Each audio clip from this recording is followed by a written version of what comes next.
नमस्कार दोस्तों, स्वागत है आपका यूके ट्रिपल एससी के PYQ की हमारी इस सीरीज़ में। और ये सीरीज़ हमने स्टार्ट की थी पॉलिटी के साथ। पॉलिटी के बाद हिंदी हम कर चुके हैं इसमें कंप्लीट। हिंदी के बाद हमने क्या किया था, हाँ, ज्योग्राफी किया था, वो भी भारत का। और आज हम स्टार्ट करेंगे विश्व भूगोल। विश्व भूगोल ऐसा टॉपिक है, इसमें दो प्रश्न, एक या दो प्रश्न तो इसमें आते हैं, यानी कि 2 नंबर के लिए काफ़ी महत्वपूर्ण है। पहला पॉइंट। दूसरा पॉइंट ये है कि आप में से कुछ लोग कह रहे थे इकोनॉमिक्स स्टार्ट कर लो। देखो, इकोनॉमिक्स ना आज रात तक आ जाएगी इसकी वीडियो, ठीक है। आज एक अभी विश्व भूगोल डाल लेते हैं और इसमें लगभग 200 प्लस प्रश्न हैं। तो 200 प्लस जो प्रश्न है ना, काफ़ी इंपॉर्टेंट है। 200 प्रश्न यहाँ करना माना बहुत बड़ी बात है, ठीक है। आपको जो जो पॉइंट्स आज मैं बोलूँगी ना कि विश्व की झीलें ये देख लेना, ये देख लेना, आप आज देख लेना उन्हें, ठीक है। और इसमें कई सारे टॉपिक्स हैं, देखो इतने महत्वपूर्ण टॉपिक्स हम आज इसमें करेंगे। तो इकोनॉमिक्स वाला मैंने आपको क्लियर कर दिया। तो स्टार्ट करते हैं पहले प्रश्न से। और ये देखो 2025 में जो लेटेस्ट पूछे गए ना, वही प्रश्न इसमें स्टार्टिंग में डाले गए हैं। उसके बाद 17, 16, 19, 21 सभी इसमें प्रश्न है। पहले प्रश्न से स्टार्ट करते हैं। पहला प्रश्न है, देखो पहला प्रश्न है, निम्नलिखित में से किस देश में बाल्कस झील स्थित है। तो बाल्कस झील कहाँ स्थित है, ये इसने हमसे पूछा है। तो बाल्कस झील कहाँ स्थित है। बाल्कस जो झील है ये है कजाकिस्तान में, ठीक है, कजाकिस्तान में स्थित है। अब देखो, जो कजाकिस्तान है, कजाकिस्तान की जो बाल्कस झील है ये कौन सी है, बाल्कस झील है, ठीक है। बाल्कस झील के बारे में एक मुख्य बात क्या है ना, इसका जो पूर्वी भाग है, ये वाला पूर्वी वाला भाग है, पूर्वी भाग है। तो पूर्वी भाग कैसा है, खारा पानी है पूर्वी भाग में। और जो पश्चिमी भाग है, ये पश्चिमी भाग, इसमें क्या है, मीठा पानी है, ठीक है। तो आप इसको याद कैसे करोगे, देखो जो पूर्वी है उसको खार बहुत आती है, तो पूर्वी को खार बहुत आती है। तो अभी अगर ये प्रश्न बनाए तो ये भी बन सकता है इन फ्यूचर कि भाई बाल्कस झील का कौन सा पूर्वी भाग या पश्चिमी भाग खारे पानी का, मीठे पानी का, आपको याद हो जाएगा। कैसे याद होगा, देखो जो पूर्वी है उसको खार बहुत आती है, तो इसलिए बाल्कस का जो पूर्वी भाग है वो खारे पानी का है, यानी कि वाले भाग में खारा पानी है, और जो पश्चिमी भाग है वो मीठा है। बाल्कस झील के बारे में आपको पता चल गया, ठीक है। तो अभी देखते हैं एक्स्ट्रा इन्फॉर्मेशन क्या दी गई है। देखो, बाल्कस झील कजाकिस्तान में स्थित है, पहला पॉइंट। ये दुनिया की सबसे बड़ी झीलों में से एक है और मध्य एशिया में स्थित है। और इस झील का पश्चिमी भाग मीठे पानी का है, और जबकि खारे पानी जो है पूर्वी भाग क्या है, खारे पानी से भरा हुआ है। आज आपको क्या करना है, देखो ये कौन सी है, झील है ना। तो आज आपको एक पॉइंट करना है, विश्व की प्रमुख झीलें। ये आज आपको YouTube से देख लेना है। पहला ये होमवर्क है आपका, प्रमुख जितनी भी झीलें सबको आपको आज देख लेना है, ठीक है। और 5 से 10 मिनट वो कंप्लीट करा देते हैं, ट्रिक से भी बताते हैं, तो आप लोगों को ये कंप्लीट करना है आज, ठीक है। आगे देखेंगे। आगे प्रश्न है, अब यहाँ पे नदियाँ दी गई हैं, विश्व की नदियाँ हैं, और किस देश में बहती हैं ये भी हमें बताना है। और ये भी पूछा गया है 2025 में, ठीक है। तो चलो स्टार्ट करते हैं। कौन सी नदी कहाँ पर है, पहले देखना कि हमें इसमें से कौन सा पता है। देखो कौन सा पता है, यांगसी आपको पता होगा, क्योंकि काफ़ी कह सकते हैं कि प्रचलित है ना, यांगसी नाम, इस तरीके के नाम चाइना वगैरह में होते हैं, यांगसी। तो सेकंड किस में है, देखो एक में नहीं है, एक कट गया। आगे जो है सत अल अरब। तो इस तरीके के जो पॉइंट्स होते हैं ना, सत अल अरब, और ये जो पॉइंट्स वाले होते हैं, तो इस तरीके के नाम जो होते हैं आप लोगों को पता होगा, जो मुस्लिम कंट्रीज होती है वहाँ पे होता है। तो इसका आंसर क्या हो जाएगा, ये हो जाएगा थर्ड। तो अब थर्ड किस में है, देखो फोर्थ का थर्ड है ना, फोर्थ का थर्ड देखो फर्स्ट वाले में है, तो ये भी कट हो गया। अब ये 2 पॉइंट हमें दिए, 2, ठीक है। और इसके अलावा देखो जो मिनाब है ना, मिनाब कहाँ है, थाईलैंड में है। मिनाब थाईलैंड में है, तो मिनाब के हिसाब से ये वाला इसका आंसर हो गया, ठीक है। इसका आंसर क्या है फिर, ये वाला। एक बार फिर से देखते हैं, यांगसी नदी है चाइना में, मिनाब नदी है थाईलैंड में, और इरावदी नदी है म्यांमार में, और जो है सत अल अरब कौन सी है, इराक है। अगर आप पेपर में होते आप लोगों को 2 तो पता ही थी, इन्होंने 2 ऑप्शन दे दिए थे, तो आपको बस यही कि 1 2 3 4 5 6 7 8 9 10 करके आना होता, अगर नहीं पता था। अगर आपने यहाँ पे पढ़ लिया है और झीलें भी आप पढ़ लोगे तो क्या हो जाएगा, आपको फिर ये तुक्का लगाने की जरूरत नहीं होगी, ठीक है। इस तरीके के क्वेश्चन में से तुक्का लगाना भी जरूरी होता है, कई बार सही हो जाता है प्रश्न। तो देखो पहला, अब आपको क्या पढ़ना है, पहले मैंने प्रमुख झीलें बोला आपको, और आज आपको जो है नदियाँ, विश्व की प्रमुख नदियाँ भी पढ़नी है, ठीक है, क्योंकि नदियाँ वाला प्रश्न है ना। देखो इसमें हाल ही में पूछा गया, क्या पता फिर से पूछ ले। तो 2 प्रश्न आपके आज हो गए, और होमवर्क भी मैंने आपको बता दिया, ठीक है। एक बार फिर से देखते हैं, जो यांगसी नदी है यह है चाइना में, मिनाब नदी है थाईलैंड में, और इरावदी नदी है म्यांमार में, और सत अल अरब कौन सी है, इराक में नदी है। चलो आगे प्रश्न है, देखो निम्नलिखित में से कौन सा युग्म सुमेलित नहीं है। तो कौन सा युग्म सुमेलित नहीं है ये हमें बताना है। तो चलो देखते हैं,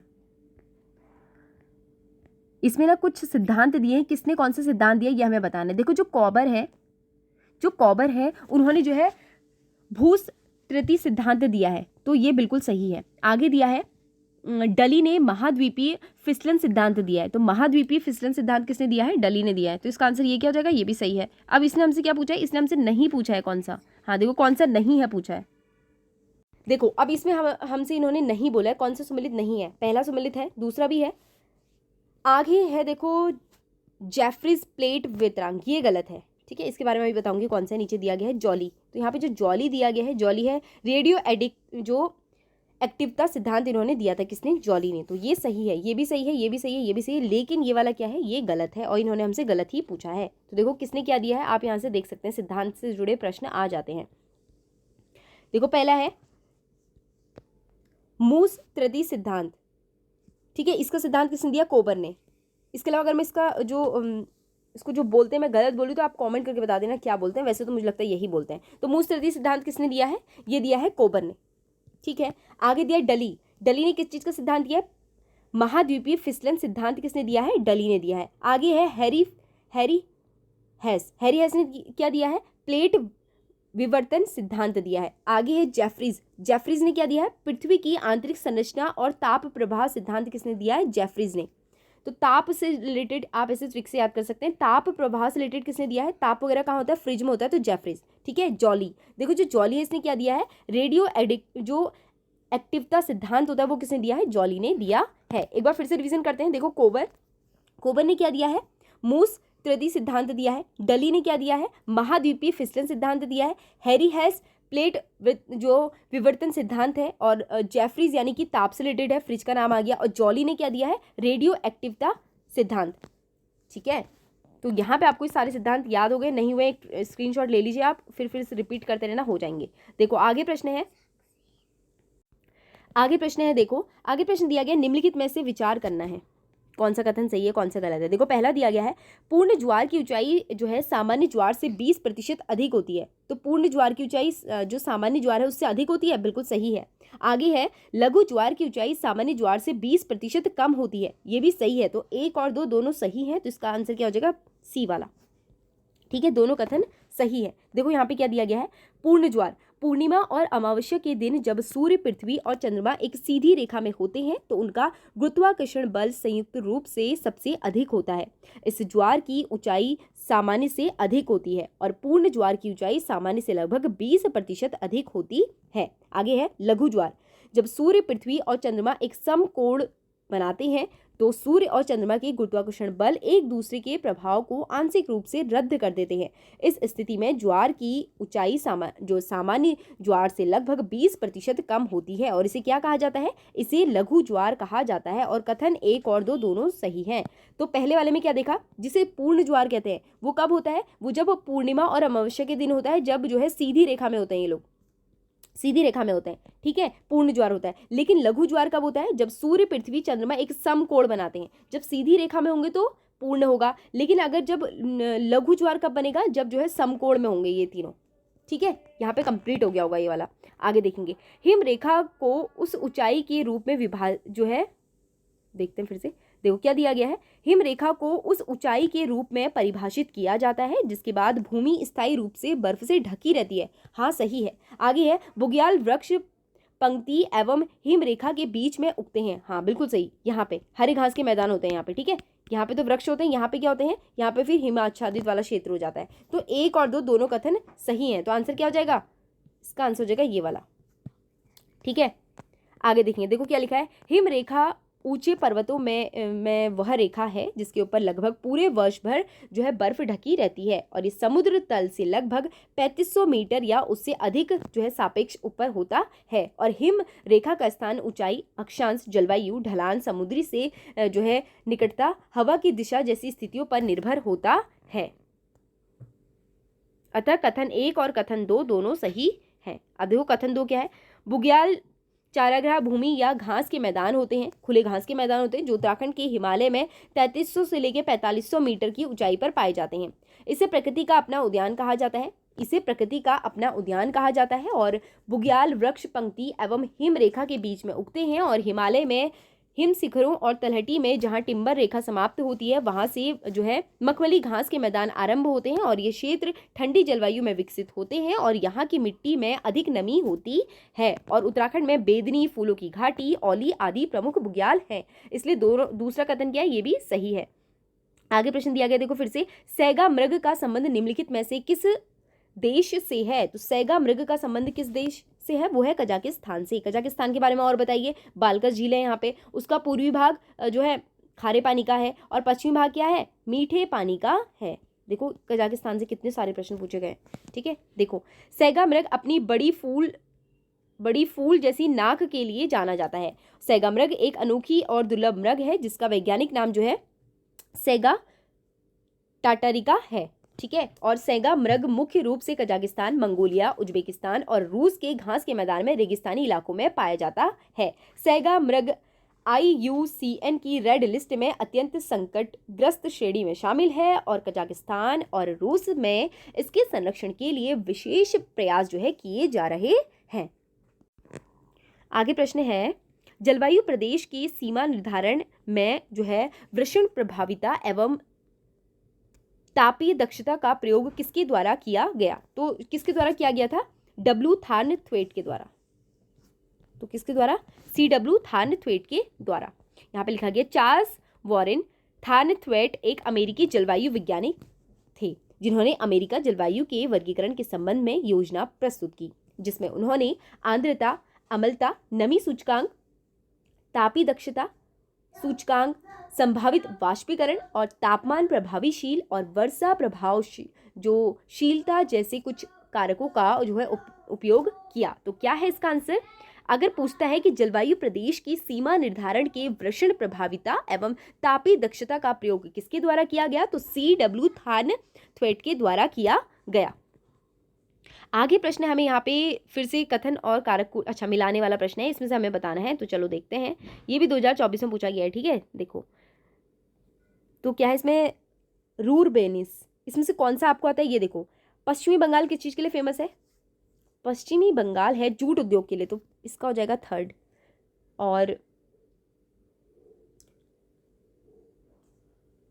पश्चिमी बंगाल थर्ड के लिए है। और कौन सा हमें आता है? रूरबेनिस किस चीज़ के लिए है? लोह उद्योग, लोह इस्पात, लोह उद्योग, तो इसमें लोह इस्पात होगा, फिर लोह इस्पात एवं उद्योग, इसका हो जाएगा ये।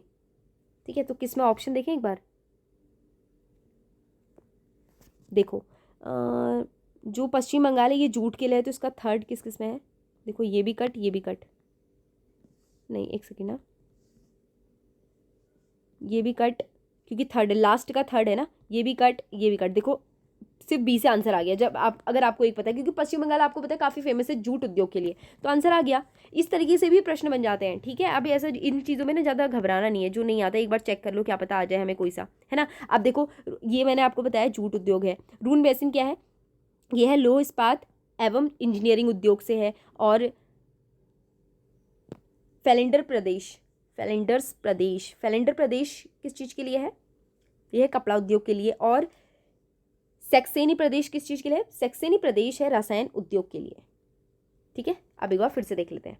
देखो ऑप्शन आपको याद नहीं करना है, आपको याद करना है ये कौन सा किस चीज़ के लिए फेमस है। फिर से देखो पश्चिम बंगाल किसके लिए? जूट के लिए फेमस है और जूट उद्योग है वहाँ पे। रूरबेनिस किस चीज़ के लिए? लोह इस्पात एवं इंजीनियरिंग उद्योग के लिए है। और फेंडस प्रदेश किसके लिए? कपड़ा उद्योग के लिए। और जो है सैक्सेनी प्रदेश किसके लिए? रसायन उद्योग के लिए। आंसर बन गया। ठीक है, देखो बेसिन है किस चीज़ के लिए है? लोह इस्पात एवं इंजीनियरिंग उद्योग के लिए। फेंडर प्रदेश कपड़ा उद्योग के लिए। फेंडर प्रदेश किसके लिए? कपड़ा उद्योग के लिए। जो है सैक्सेनी प्रदेश रसायन उद्योग के लिए, सैक्सेनी प्रदेश। और पश्चिमी बंगाल प्रदेश किसके लिए? जूट उद्योग प्रदेश के लिए फेमस है। आगे देखो, आगे प्रश्न है, कोयला का सबसे उत्तम कोटि कौन सी है? तो कोयले की सबसे उत्तम जो कोटि है एंथ्रीसाइट होती है। क्या होती है? एंथ्रीसाइट।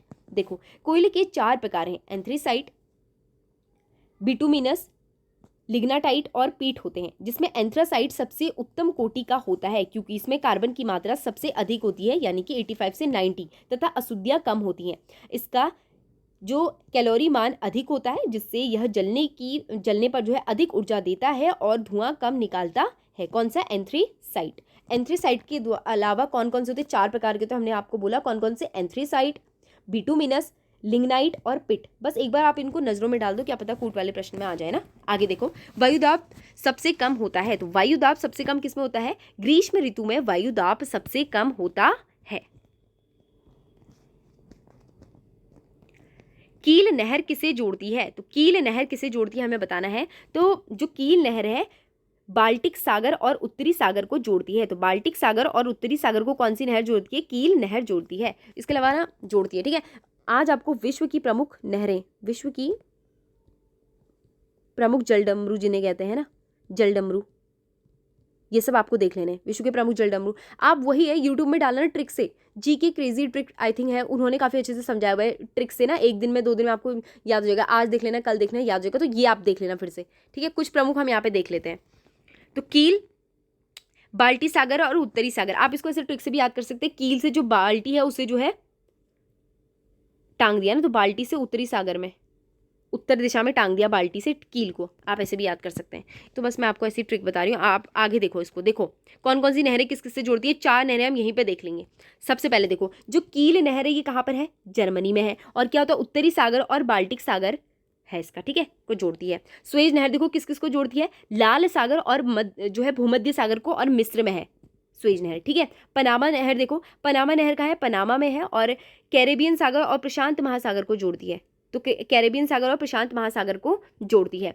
वेलेंड नहर देखो, वेलेंड नहर कहाँ है? कनाडा में है, और वेलेंड नहर ईरी और जो है ओंटारियो झील को जोड़ती है। किसको? वेलेंड कनाडा में है, और ईरी और जो है ओंटारियो झील को जोड़ती है। सू नहर देखो, सू नहर कहाँ है? संयुक्त राज्य अमेरिका में है, और सुपीरियर झील और हुरन झील को जोड़ती है। तो ये 4 आपको याद हो जानी चाहिए आज, और आज वही देख लेना, जलडमरू देख लेना या नहरें देख लेना विश्व की प्रमुख, आपको याद हो जाएगा। आगे देखेंगे, निम्न में से कौन सी गैस हमें सूर्य से आने वाली हानिकारक जो पराबैंगनी विकिरण से बचाती है? तो कौन सी बचाती है? ओजोन। ओजोन का फॉर्मूला क्या है? O3 है, ठीक है। आगे है, स्वच्छ रात्रि बदली बादलयुक्त रात्रि की तुलना में डैश के कारण ठंडी होती है? तो विकिरण के कारण।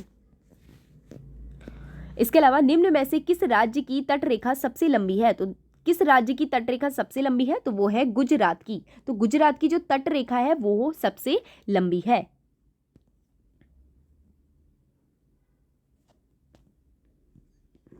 आगे देखेंगे, भूकंप अंकन किया जाता है। तो भूकंप किससे अंकन किया जाता है? सिस्मोग्राफ से। ये तो PYQ है। और वायुदाब बैरोमीटर से जो है नापा जाता है, ये भी ध्यान में रखना, ठीक है। और भूकंप रिएक्टर स्केल से तीव्रता उसकी नापी जाती है। विश्व की सबसे लंबी महाद्वीपीय पर्वत श्रेणी कौन सी है? तो एंडीज सबसे लंबी पर्वत श्रेणी है। विश्व की सबसे लंबी महाद्वीपीय पर्वत श्रेणी एंडीज है, जो दक्षिण अमेरिका महाद्वीप के पश्चिमी किनारे पर उत्तर से दक्षिण दिशा में लगभग 7000 किलोमीटर तक फैली है। और ये पर्वत श्रृंखला 7 देशों वेनेजुएला, कोलंबिया, इक्वाडोर, पेरू और बोलिविया, चिली और अर्जेंटीना से होकर गुजरती है। और इस पर्वत श्रृंखला की सबसे ऊंची चोटी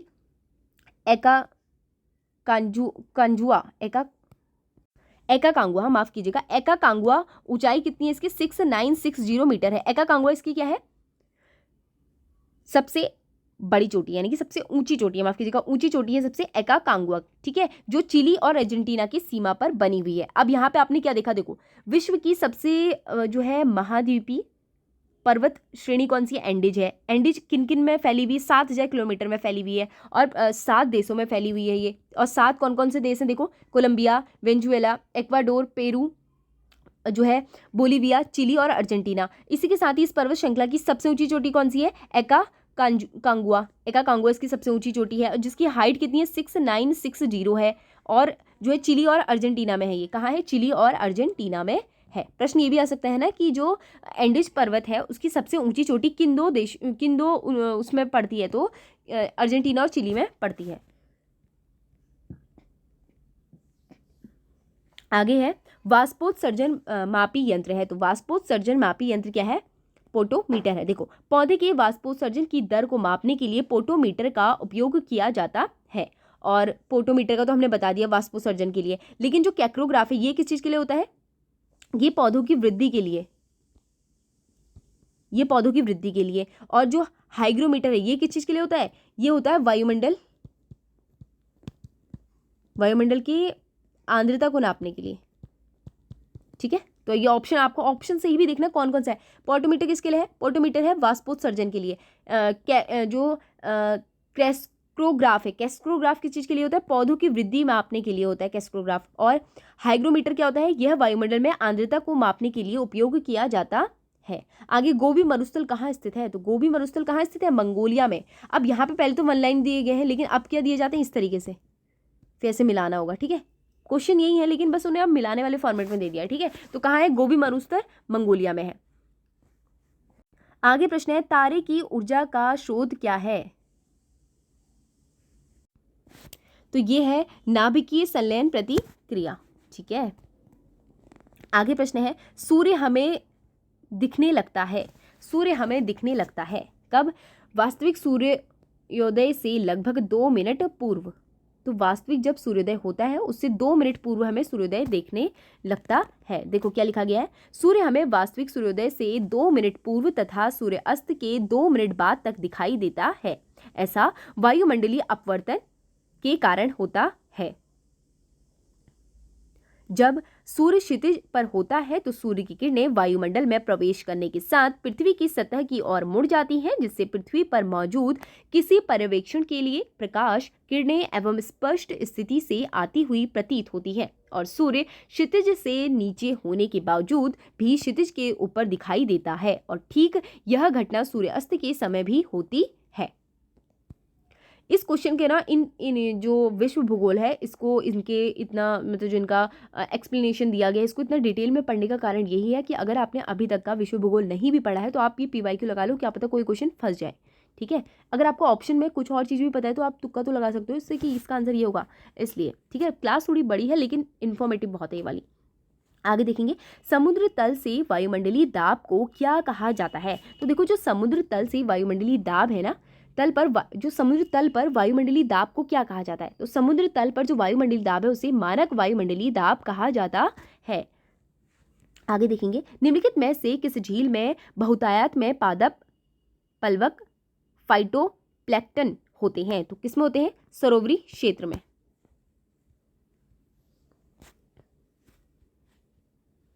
अब इसमें ना और झीलें भी दी गई हैं, इनको देख लेते हैं। देखो सरोवरी क्षेत्र क्या होता है? किसी झील का वह क्षेत्र जो सतह के पास सूर्य के प्रकाश की पहुंच होती है और भीतर स्थित होता है और इस क्षेत्र में पर्याप्त सूर्य प्रकाश के कारण यहाँ प्रकाश संश्लेषण की प्रक्रिया होती है तथा अधिक मात्रा में पादप जो पलवक पाए जाते हैं। आगे देखो, वेलांचल इसमें दिया गया है, झील का किनारे का क्षेत्र जहाँ गहराई कम हो और जलीय पौधे अधिक होते हैं उसे वेलांचल कहा जाता है। आगे है नितलस्थ क्षेत्र। तो नितलस्थ क्षेत्र क्या होता है? झील का तल क्षेत्र जहाँ प्रकाश बहुत कम मात्रा में पहुँच पाता है और यहाँ जैविक अवशेष जमा होते हैं। अब है प्रोफंडल क्षेत्र। प्रोफंडल क्षेत्र यह झील का सबसे गहरा क्षेत्र है जहाँ सूर्य का प्रकाश नहीं पहुँच पाता है, ठीक है। ये ध्यान में रखना, ये 4 चीज़ें, अगर ये प्रश्न आ गया तो ये भी आ सकता है। तो पहले सरोवरी क्षेत्र देखा, यहाँ क्या होता है? यहाँ बहुतायत में पहुँचता है। वेलांचल क्या होता है? यहाँ गहराई कम हो और जलीय पौधे अधिक होते हैं यहाँ पे। और जो नितलस्थ क्षेत्र क्या होता है? यहाँ पे जो है प्रकाश बहुत कम मात्रा में पहुँचता है। और जो प्रोफलेंट क्षेत्र होता है यहाँ क्या होता है? प्रकाश बिल्कुल भी नहीं पहुँच पाता है। सामान्य मानव जीवन को बनाए रखने के लिए पृथ्वी का औसत जो है तापमान क्या है? तो क्या है? वो है 15 डिग्री सेल्सियस। फास्फोरस के प्राकृतिक भंडार हैं। तो फास्फोरस के प्राकृतिक भंडार क्या है? चट्टानें। एक महत्वपूर्ण जैव उर्वरक साइनोबैक्टीरिया किस फसल में प्रयुक्त किया जाता है? तो किस में किया जाता है? धान में। ग्रेट विक्टोरिया मरुस्थल स्थित है। तो ग्रेट विक्टोरिया मरुस्थल कहाँ स्थित है? ऑस्ट्रेलिया में। देखो इसके अलावा और चीज़ें भी यहाँ पे दी गई है, इनका रिवीजन कर लेते हैं कौन सा कहाँ पर है मरुस्थल, ठीक है। विश्व के प्रमुख मरुस्थल हैं ये। अब देखो यहाँ पे क्या दिया गया है, ग्रेट विक्टोरिया मरुस्थल का विस्तार ऑस्ट्रेलिया के दक्षिणी भाग में है। इसके अलावा Great Sandy Desert, Gibson Desert, Tanami Desert और स्टोनी मरुस्थल भी ऑस्ट्रेलिया में स्थित हैं। और विश्व के अन्य प्रमुख स्थल तथा उनकी स्थितियां कौन कौन सी हैं? नेगेव जो मरुस्थल है कहाँ है? इजराइल में है। एरिजोना मरुस्थल USA में है। गोबी मरुस्थल चीन व मंगोलिया में है। और अददहना अन नफूद मरुस्थल सऊदी अरब में है। तलका मकान मरुस्थल चीन में है। तलका मकान। काराकुम मरुस्थल जो है तुर्कमेनिस्तान में है।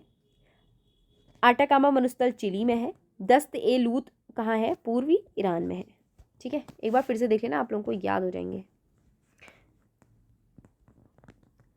जायद फसल को डैश के नाम से भी जाना जाता है, तो ग्रीष्म फसल के नाम से भी इसे जाना जाता है। इसमें क्या क्या होता है? खीरा, ककड़ी, उड़ंग, मूंग, इस जो मूंग होती है ना, मूंग हो गई, खीरा हो गई, तरबूज हो गई, इस तरीके की फसलें होती हैं। मानव निर्मित कृत्रिम परितंत्र का एक उदाहरण है, तो क्या है? वो है फसल के खेत एवं उद्यान। 20वीं पशुधन गणना के अनुसार 2019 में देश की कुल बकरियों की संख्या कितनी थी? इस टाइम का करंट अफेयर है, इसका आंसर ये है। ठीक है, करंट अफेयर छोड़ देते हैं। डैश मवेशियों, जो मवेशियों की नस्ल का उत्कृष्ट दुधारू प्रकार है, तो कौन सा है? वो साहीवाल। ठीक है। डैश भेड़ों की एक अद्वितीय मटन प्रकार की नस्ल है, तो कौन सी है? वो है मैचरी। हालांकि इस तरीके के प्रश्न तो अब नहीं आते। ब्लैक स्लेट डैश की एक किस्म है, लेकिन क्या आ जाए कोई भरोसा नहीं ना। तो ब्लैक स्लेट जो है वो किसकी है? टकरी। आगे देखिए, निम्नलिखित में से कौन सा पशु घरेलू पशु है? तो निम्नलिखित में से कौन सा पशु घरेलू पशु है? वो है गाय। वायुमंडल में सबसे महत्वपूर्ण ग्रीन हाउस गैस कौन सी है? तो कौन सी है? कार्बन डाइऑक्साइड, CO2 जिसे कहा जाता है। निम्नलिखित में से कौन सी गैसें अम्लीय वर्षा के लिए मुख्य योगदाता है? तो कौन सी है? वो है सल्फर डाइऑक्साइड और नाइट्रोजन ऑक्साइड। तो सल्फर डाइऑक्साइड और नाइट्रोजन ऑक्साइड। निम्नलिखित में से कौन सी एक हरी खाद की फसल है? तो निम्नलिखित में से कौन सी एक हरी खाद की फसल है? वो है ढैंचा। कृषि विज्ञान की एक शाखा जो किस्मों के विकास से संबंधित है, उसे डैश कहा जाता है। किसे कहा जाता है? पौध प्रजनन और आनुवांशिकी।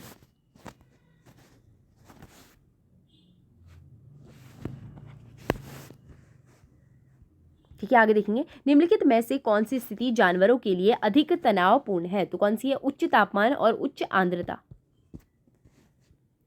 चारे के निर्माण के लिए डैश नमी वाली सबसे अधिक होती है, डैश प्रतिशत नमी वाली, तो कौन सी होती है? 65% नमी वाली जो है सबसे अधिक होती है।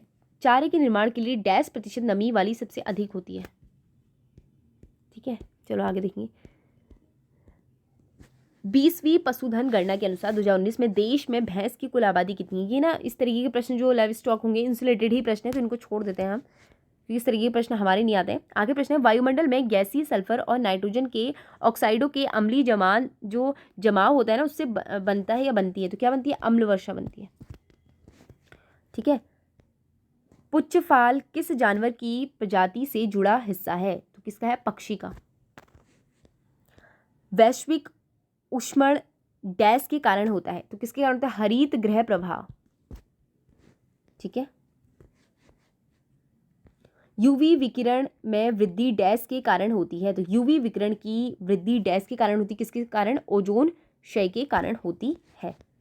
निम्नलिखित में से कौन सा एक सांद्रित जैविक खाद है? तो वो है खली। ये भेड़ फार्म वाले ही हैं। आगे देखते हैं किस तरीके के प्रश्न अभी हमारे लिए इंपॉर्टेंट है ना, हमसे जो पूछे जाते हैं। देखो इस तरीके के प्रश्न पूछे जाते हैं। ओजोन क्षरण का प्रमुख मानव जनित कारण वायुमंडल में डैश गैसों के कारण प्रतीत होता है? तो क्लोरोफ्लोरोकार्बन के कारण। सूर्य के इर्द गिर्द पर एक परिक्रमा के लिए निम्न में से कौन सा ग्रह अधिकतम समय लेता है? तो कौन सा लेता है? बृहस्पति। निम्नलिखित नदियों में से कौन सी सबसे लंबी है? निम्नलिखित नदियों में से कौन सी सबसे लंबी है? तो सबसे लंबी नदी कौन सी है? अमेजोन की नदी है। ठीक है। अब यहाँ पे हमें उष्णकटिबंधीय प्रदेश कौन सा कहाँ पर है? ये देखो इस तरीके के प्रश्न आते हैं ना हमारे, अभी भी आ सकते हैं। देखो पहले दिया गया मेगाथर्म, तो मेगाथर्म क्या है? भूमध्य रेखीय प्रदेश है। मेसोथर्म क्या है? देखो मेसोथर्म होगा उष्णकटिबंधित प्रदेश। माइक्रोथर्म, 2 और 3 तो देखो एक ही में, ये फिर आंसर आ गया। जो है माइक्रोथर्म क्या है? शीतोष्ण कटिबंधीय प्रदेश। और हेक्टिस्टोथर्म क्या है? टुंड्रा प्रदेश। ठीक है, तो आंसर 2, 3, 4 और 1 हो जाएगा इसका आंसर। देखो यहाँ पे देखते हैं मेगाथर्म, तो मेगाथर्म क्या है? देखो मेगाथर्म जो है यह है भूमध्य रेखीय प्रदेश। ठीक है। आगे है मेसोथर्म। मेसोथर्म क्या, उष्ण कटिबंधीय प्रदेश। और माइक्रोथर्म क्या, देखो माइक्रो जो थर्म है वो है शीतोष्ण कटिबंधीय प्रदेश है। और हेकिस्टोथर्म, हेकिस्टोथर्म क्या है, टुंडा प्रदेश है। तो टुंडा प्रदेश क्या है, हेकिस्टोथर्म है।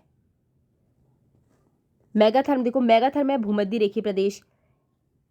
मेसोथर्म क्या है, उष्ण कटिबंधीय प्रदेश। और माइक्रोथर्म क्या है, शीतोष्ण कटिबंधीय प्रदेश। और हेकिस्टोथर्म क्या है, टुंडा प्रदेश। ध्यान में रखना ये प्रश्न आ सकता है इस बार, पीवाईक्यू दे ही देता है, क्या पता ये भी दे दे, है ना।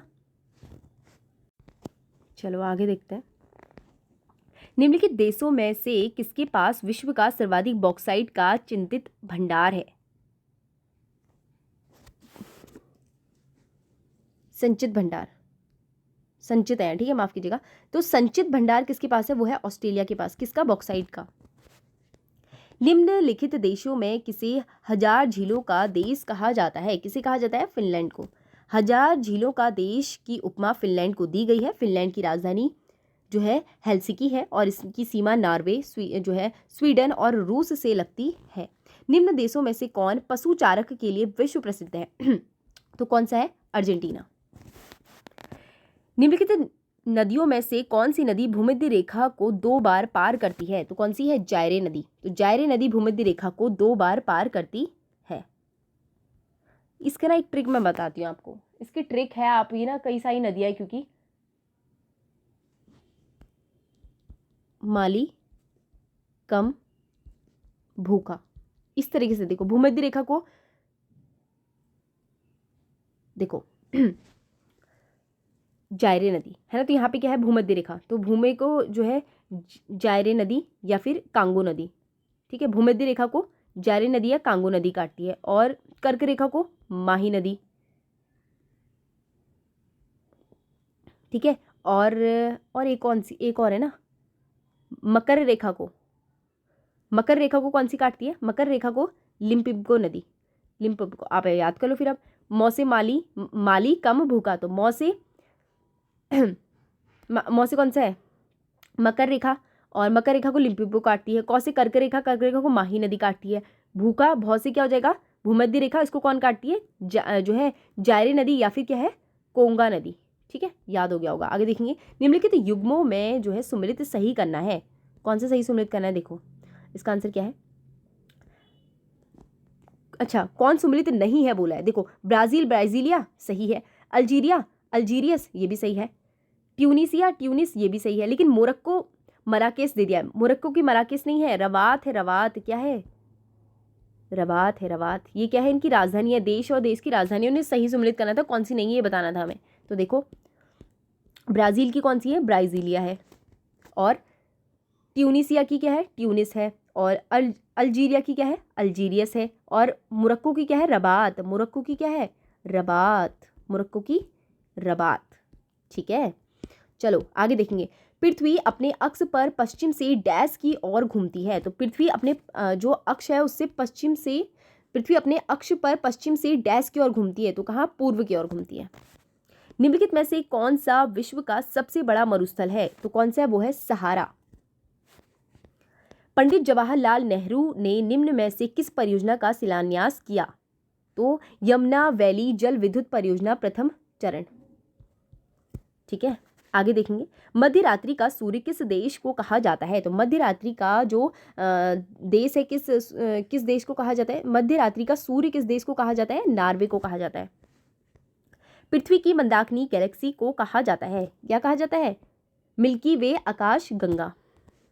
भूमध्य सागर तथा लाल सागर को कौन सी नहर जोड़ती है। तो भूमध्य जो रेखा है और जो भूमध्य सागर, हाँ भूमध्य सागर और लाल सागर को कौन सी रेखा जोड़ती है, कौन सी नहर जोड़ती है, स्वेज नहर जोड़ती है। कौन सी, स्वेज नहर। देखो स्वेज नहर दुनिया की सबसे महत्वपूर्ण कृत्रिम नहरों में से एक है और ये नहर मिस्र में स्थित है और भूमध्य सागर को लाल सागर से जोड़ती है तथा यूरोप में एशिया और पूर्वी अफ्रीका के बीच व्यापार का मार्ग आसान बनाती है, जिसका निर्माण 1869 में किया गया था। समुद्र के अंदर आए भूकंप से उत्पन्न लहरों को कहते हैं, क्या कहते हैं, सुनामी कहते हैं उसे। लीमा किस देश की राजधानी है। तो पेरू की राजधानी क्या है, लीमा है। पोलैंड की क्या है, पोलैंड। लीमा, लीमा की है पेरू। और पोलैंड की क्या है देखो, वार्सा। ब्राज़ीलिया है इसकी तो, ब्राज़ील की। और साइबेरिया की क्या है, बेलग्रेड। साइबेरिया की बेलग्रेड है, और पोलैंड की क्या है, वार्सा है, और ब्राज़ील की ब्राज़ीलिया है, और लीमा की पेरू है। हाल ही में विस्तार के बाद फिर खोली गई पनामा नहर, ये उस टाइम का करंट अफेयर होगा, किन दो महासागरों को जोड़ती है? तो वो ये किन दो महासागरों, प्रशांत महासागर और अटलांटिक महासागर। पनामा नहर किसको जोड़ती है, प्रशांत और किसको जोड़ती है, अटलांटिक महासागर को। निम्न में से किस ताप प्रवाह के लिए जो है माध्यम की जरूरत नहीं होती है? निम्न में से किस प्रवाह जो है ताप प्रवाह के लिए माध्यम की जो है जरूरत नहीं होती है? तो क्या होती है, विकिरण। तो विकिरण होती है। विकिरण में जो है ऊष्मा विद्युत चुम्बकीय तिरंगों के रूप में एक स्थान से दूसरे स्थान तक यात्रा करती है, अतः इसे किसी माध्यम की आवश्यकता नहीं होती है, जैसे सूर्य के से आने वाली ऊष्मा। जबकि चालन और संवहन में ऊष्मा का प्रवाह किसी भी पदार्थ के कणों, जो कण होते हैं, कण के माध्यम से होता है। जैसे एक गर्म लोहे की छड़ में ऊष्मा एक कण से दूसरे कण में चालन के द्वारा स्थानांतरित होती है, और पानी को गर्म करने और गर्म पानी के ऊपर उठने के कारण ठंडा पानी नीचे आता है, और जिसे संवहन कहा जाता है। प्रश्न देखो, फिर से देख लो एक बार। प्रश्न क्या है कि निम्न में से किसी ताप प्रवाह के लिए माध्यम की जरूरत नहीं होती है? तो संवहन को नहीं, विकिरण को, माफ कीजिएगा, विकिरण को नहीं होती है, क्योंकि विकिरण क्या है, एक ऊष्मा विद्युतीय चुंबकीय तरंगों के रूप में एक स्थान से दूसरे स्थान तक यात्रा करती है। आगे देखेंगे, निम्न में से कौन सी एक उष्णकटिबंधीय सवाना प्रदेश की जलवायु की प्रमुख विशेषता नहीं है? शुष्क और आर्द्र ऋतु, ये नहीं है आगे, ठीक है। सौर मंडल के सबसे बड़े ग्रह का नाम क्या है? अभी हाल ही में क्या प्रश्न आया था कि सबसे ज्यादा उपग्रह किसके पास है? शनि के पास है सबसे ज्यादा उपग्रह। ऐसे उपग्रह के बारे में प्रश्न आ गया था, ठीक है। तो यही है कि अब इसमें पूछा गया है सौर मंडल के सबसे बड़े ग्रह का नाम। तो सबसे बड़ा ग्रह कौन सा है? बृहस्पति है। देखो, सबसे बड़ा जो है बृहस्पति है, बृहस्पति के बाद शनि है, शनि के बाद यूरेनस है, फिर नेपच्यून है, नेपच्यून है, उसके बाद पृथ्वी है, फिर सूर्य, फिर पृथ्वी, शुक्र, मंगल, बुध, ठीक है। तो सबसे स्टार्टिंग के आपको तीन को पता है नीचे, बृहस्पति, शनि और यूरेनस। अपेक्षाकृत विद्युत कणों का उच्च संकेंद्रण यह डैश की विशेषता है। तो किसकी विशेषता है? आयन मंडल की। निम्नलिखित में से कौन सा एक अग्नि वलय नामक ज्वालामुखी कटिबंध से घिरा है? तो कौन सा? प्रशांत महासागर। आगे है, यह निश्चित आकृति में व्यवस्थित तारों का एक समूह कहलाता है। तो ये क्या है? तारा मंडल। पृथ्वी पर पलायन वेग का मान है, तो क्या है? 11.2 किलोमीटर पर सेकंड। भारत के मध्य से जो है निम्न में से कौन सी रेखा गुजरती है? तो कौन सी रेखा गुजरती है? वो कर्क रेखा गुजरती है। माही नदी इसको 2 बार काटती है, ठीक है। चूना पत्थर निम्न में से किस चट्टान का उदाहरण है? तो चूना पत्थर जो है किसके लिए है, किसका उदाहरण है? ये है अवसादी चट्टान का। आगे ने प्राथमिक चट्टानें होती हैं, उसके बाद अवसादी, फिर रूपांतरित चट्टानें। और आगे ने चट्टान में कौन सा होता है? ग्रेनाइट, आपने सुना होगा, है ना। तो ये सब किस में आते हैं? ग्रेनाइट वगैरह आगे में आते हैं, लेकिन यहाँ पे चूना पत्थर है तो ये अवसादी में आएगा। कौन से देश में विश्व का सबसे ऊंचा ज्वार भाटा आता है? तो कनाडा में विश्व का सबसे ऊंचा ज्वार भाटा आता है। दुनिया के सबसे ऊंचा ज्वार भाटा कनाडा के नोवा स्कॉटिया स्थित जो है फंडी की खाड़ी में आता है, और फंडी की खाड़ी में ज्वार भाटा करीब 15 से 16 मीटर ऊंचा आता है, और यहाँ पानी में एक प्राकृतिक अनुनाद होता है जिसे सैची कहते हैं। ध्यानवत रहे कि ज्वार भाटा समुद्र पर चंद्रमा और सूर्य के गुरुत्वाकर्षण खिंचाव की वजह से होता है। जो गुरुत्वाकर्षण खिंचाव होता है ना सूर्य और जो है चंद्रमा के बीच में, उसके कारण होता है ये। आगे प्रश्न है, पृथ्वी की अपनी धुरी पर घूमने की सर्वाधिक गति होती है, तो कब होती है?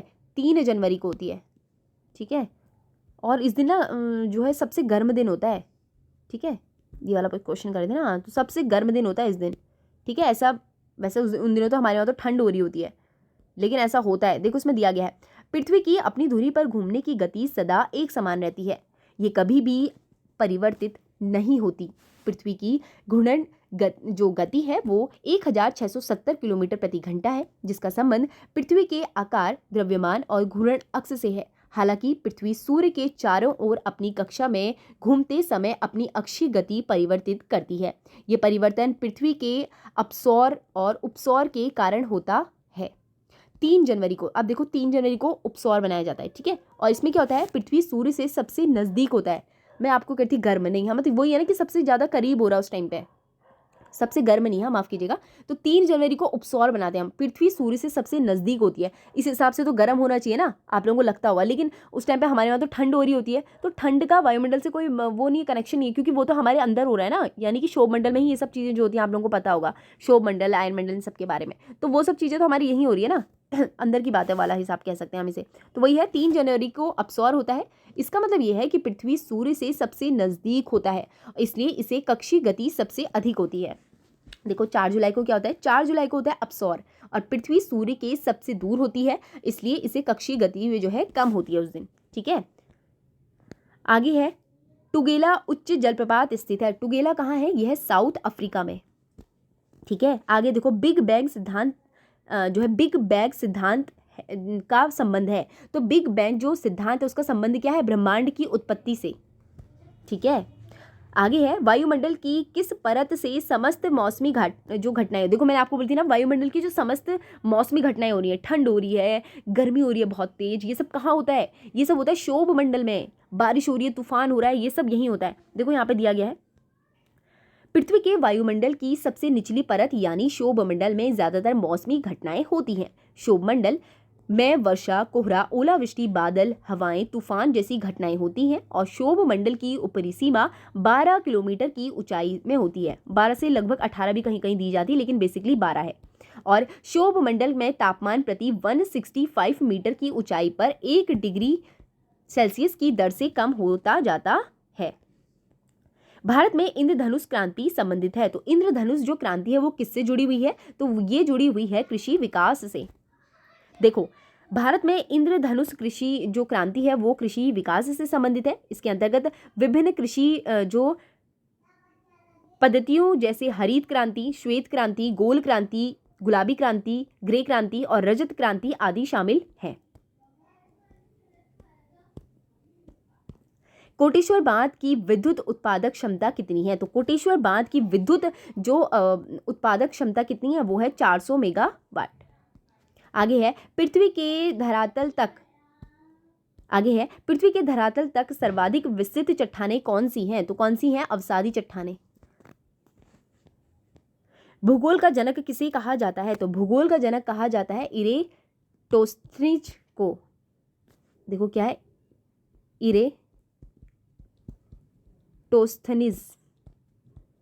टोस्थनीज को कहा जाता है। 16 वन का संबंध है, तो 16 वन का संबंध किससे है, 16 वन का संबंध है दक्षिण प्रायद्वीपीय पहाड़ियों से। किस ऊंचाई का अल्पाइन वन किस ऊंचाई में पाए जाते हैं, तो देखो अल्पाइन वन जो होते हैं बेसिकली ये 3000 से या फिर 27,000 से 3500 तक का, अब इसमें 2700 दिया नहीं 29 दिया, तो इसका आंसर ये होना चाहिए, ठीक है। देखो अल्पाइन वन ऊंचे पहाड़ी क्षेत्रों में पाए जाते हैं, ये मुख्यतः 29 नहीं, यहाँ पे 27 भी दिया गया है। इवन BS नेगी में आप देखेंगे तो उसमें 27 दिया गया है, ठीक है। वो ये कि 3500 मीटर तक की ऊंचाई में पाए जाते हैं। इन्हें टुंड्रा वन भी कहते हैं। इन वनों में छोटे और कम ऊंचे शंकु वृक्ष, कैल, स्प्रूस, देवदार, घास, काई, लिचेन आदि जो है पाए जाते हैं। अमेरिका के किस जो है प्रांत में सिलिकन घाटी स्थित है, तो सिलिकन घाटी कहाँ स्थित है, कैलिफोर्निया में स्थित है।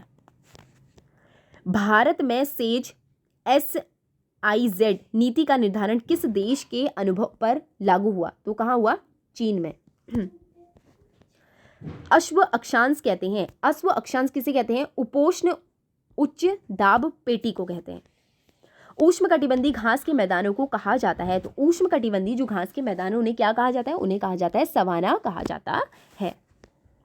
निम्नलिखित में से कौन सी एक सुमेलित नहीं है, आगे इसमें जो है ना हमें सही कौन सा सुमेलित नहीं है बोला है। अब देखो इसमें जो लोहारी है ना, लोहारी उत्तरकाशी में सही है, विष्णुप्रयाग रुद्रप्रयाग में ये भी सही है, और मनेरी भाली परियोजना उत्तरकाशी में ये भी सही है। लेकिन जो सप्तेश्वर परियोजना है ये पिथौरागढ़ में नहीं है, चंपावत में है, चंपावत में है ये, ठीक है। तो इसका आंसर क्या हो जाएगा, वैसे इसमें ना इन्होंने विश्व भूगोल में ये प्रश्न पता नहीं क्यों डाल दिया, खैर हमें तो पढ़ना है, हम पढ़ ही लेते हैं। तो सप्तेश्वर जो परियोजना कहाँ है, ये चंपावत में है, ना कि पिथौरागढ़ में। इसका आंसर हो जाएगा ये। ठीक है, देखो यहाँ पे दिया भी गया होगा, ये देखो यहाँ पे दिया गया है। लोहारी कहाँ है? उत्तरकाशी में है। विष्णु प्रयाग परियोजना रुद्रप्रयाग में है। मनेरी भाली परियोजना उत्तरकाशी में है और सप्तेश्वर परियोजना चंपावत में है। आगे प्रश्न है, भूमध्य रेखा पर दिन की अवधि डैश घंटे की होती है? तो दिन की अवधि कितनी? 12 घंटे की होती है। कालाहरी मरुस्थल में कौन सी जनजाति निवास करती है? तो कौन सी जनजाति निवास करती है? जो बुशमैन होती है ना, बुशमैन, ये निवास करती है। एक समुद्री मील डैश किलोमीटर के बराबर होता है? तो किसके बराबर होता है? 1.8, हाँ ये दिया गया है, 1.852 किलोमीटर के बराबर होता है एक समुद्री मील। डुरंड रेखा डैश, जो डैश है, डैश की सीमा को अलग करता है? तो पाकिस्तान और अफगानिस्तान की सीमा। देखो, डुरंड रेखा अफगानिस्तान और पाकिस्तान के बीच की सीमा, अंतर्राष्ट्रीय सीमा है। ये रेखा 1893 में जो है ब्रिटिश सिविल सेवक हर हेनरी डुरंड और अफगान अमीर बहादुर जो अब्दुर रहमान खां के बीच समझौते के बाद स्थापित की गई थी। आगे है, उष्णकटिबंधीय वन पाए जाते हैं। तो उष्णकटिबंधीय वन कहाँ पाए जाते हैं? उष्णकटिबंधीय वन पाए जाते हैं। तो उष्णकटिबंधीय वन कहाँ पाए जाते हैं? दक्षिण पूर्व एशिया में। तो दक्षिण पूर्व एशिया में उष्णकटिबंधीय वन पाए जाते हैं। इसका आंसर ये हो जाएगा। आगे है, पृथ्वी तथा सूर्य के बीच की दूरी सबसे कम डैश माह में होती है? तो सबसे कम कब होती है? देखो, हमने देखा था 3 जनवरी को होती है, तो 3 जनवरी को। और इस घटना को क्या कहा जाता है? उपसौर कहा जाता है। और अपसौर कब होता है? 4 जुलाई को होता है, जो हम ऊपर पढ़ चुके हैं अभी। अंतरिक्षयान जूनो का संबंध किस ग्रह से है? तो किससे है वो? बृहस्पति से है। निम्नलिखित में से कौन सा अवसादी सेल है? तो अवसादी सेल यहाँ पे हमसे पूछा गया है। तो अवसादी सेल क्या होता है? बलवा पत्थर, चूना पत्थर जिसे कहते हैं ना, अवसादी सेल है ये। विश्व का सबसे अधिक जो है व्यस्त समुद्री मार्ग कौन सा है? तो सबसे व्यस्त समुद्री मार्ग कौन सा है? उत्तरी अटलांटिक मार्ग। उत्तरी अटलांटिक मार्ग को जो है सबसे व्यस्त क्या कहते हैं? मार्ग कहा जाता है। देखो, आगे है, हम्बनटोटा पोर्ट जो है पोर्ट स्थित है। तो हम्बनटोटा पोर्ट स्थित है, कहाँ स्थित है? श्रीलंका में। आगे प्रश्न है, विश्व का सबसे ऊंचा ज्वार भाटा कहाँ आता है? तो विश्व का सबसे ऊंचा जो ज्वार भाटा है कनाडा में आता है, हमने देखा था। और कनाडा की कहाँ पे? फंडी की खाड़ी में। फंडी की खाड़ी में, देखो लिखा है यहाँ पे, विश्व में सबसे ऊंचा ज्वार भाटा जो है फंडी की खाड़ी में आता है। और सागरी जल के उठकर जो है आगे बढ़ने का ज्वार या सागरी जल के नीचे गिरकर पीछे सागर की ओर लौटने की घटना को जो है भाटा, ईबीबी कहते हैं। समझ में आया क्या कहा इसने? इसने बोला कि विश्व में सबसे ऊंचा ज्वार भाटा कहाँ आता है? फंडी की खाड़ी में आता है। और सागरी जल के ऊपर उठकर आगे बढ़ने को ज्वार कहते हैं। और सागरी जल के नीचे गिरकर पीछे हटने को क्या कहते हैं? पीछे लौटने की घटना को भाटा कहते हैं। और पृथ्वी, चंद्रमा और सूर्य के पारंपरिक गुरुत्वाकर्षण शक्ति का जो है क्रियाशीलता ही ज्वार भाटा की जो है उत्पत्ति का प्रमुख कारण है। और अमावस्या और पूर्णिमा के दिन चंद्रमा, सूर्य और पृथ्वी एक सीधी रेखा में होते हैं तो उच्च ज्वार उत्पन्न होता है। और जब निम्न ज्वार कब होता है? जब समकोण में होते हैं। वायुमंडल में किस सतह में तापमान स्थिर रहता है? तो कहाँ रहता है? वो रहता है समताप मंडल में। समताप मंडल में जो तापमान है वो स्थिर रहता है। देखो, वायुमंडल में कुल 5 परत हैं। सबसे पहले शोभ मंडल, यानी कि ये वाली जो है ये शोभ मंडल है।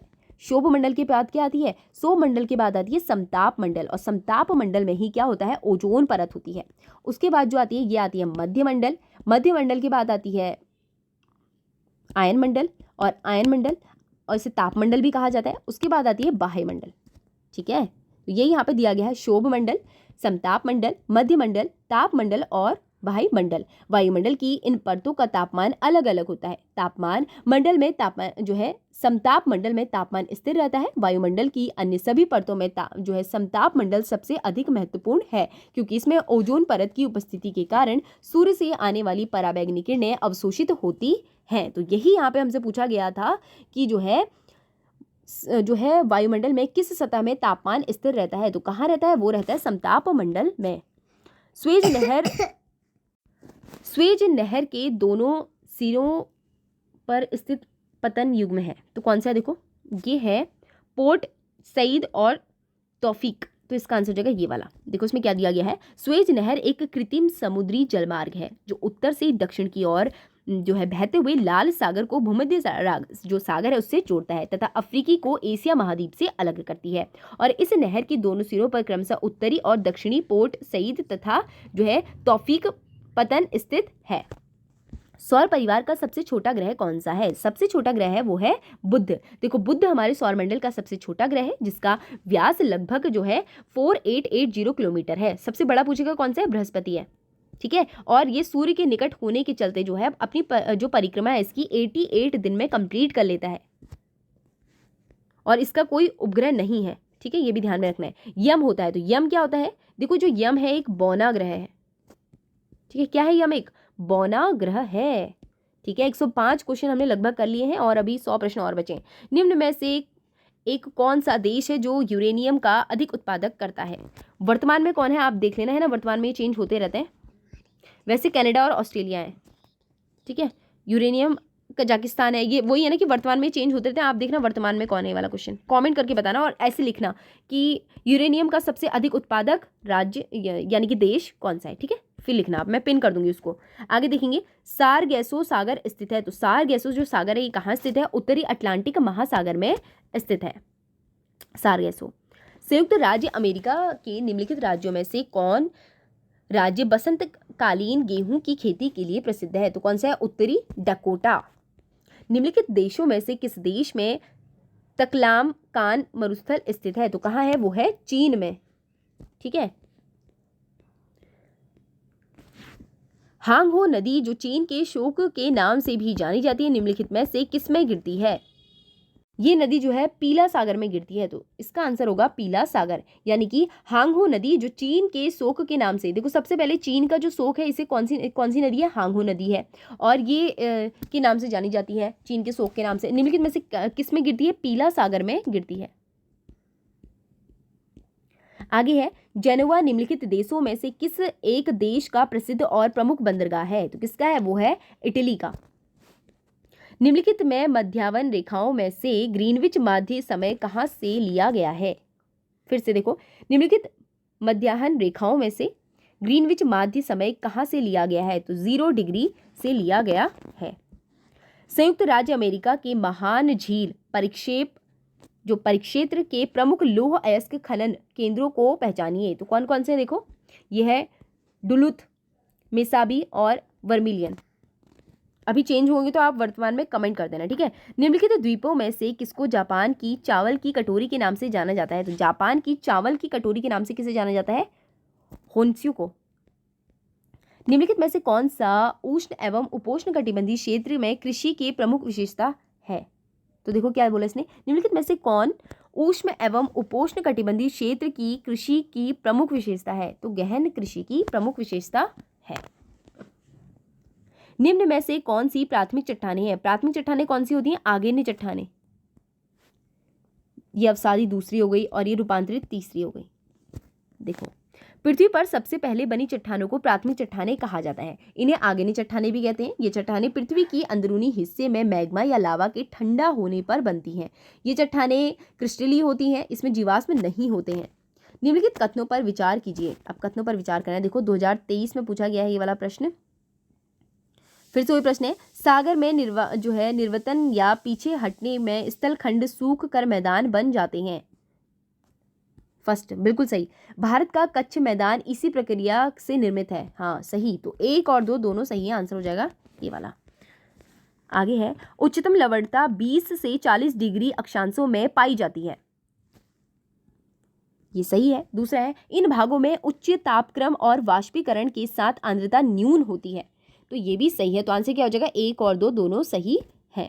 देखो सबसे अधिक लवणता उष्णकटिबंधीय क्षेत्रों में पाई जाती है। सबसे अधिक लवणता कहाँ पाई जाती है? उष्णकटिबंधीय क्षेत्रों में पाई जाती है और 20 से 40 डिग्री जो है यहाँ पे उत्तरी अक्षांश के बीच है। और ये कई कारकों से संयोजन का परिणाम भी है। इसमें शामिल कम वर्षा, उच्च वाष्पीकरण और जो है शुष्क हवाएं हैं। अतः दोनों कथन क्या है? सही है।